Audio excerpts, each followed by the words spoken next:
అరే!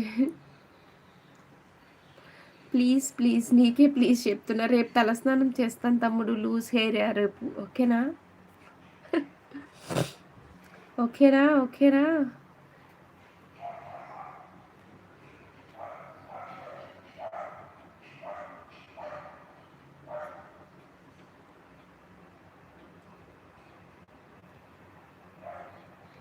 ఓకే.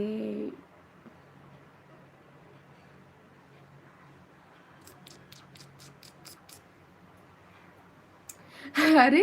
వీడికేమైనా లూజుందా? తమ్ముడైతే పోయాడు గానీ, ఒక ప్రాణంతో ఆటలాడుతున్నానా నేను? స్వీట్‌గా అడుగుతున్నాను. అసలు ఇది ఆయిల్ హెయిర్ అని క్లియర్‌గా అసలు జడ కూడా వేసుకోలేదు. ఇదంతా పైకి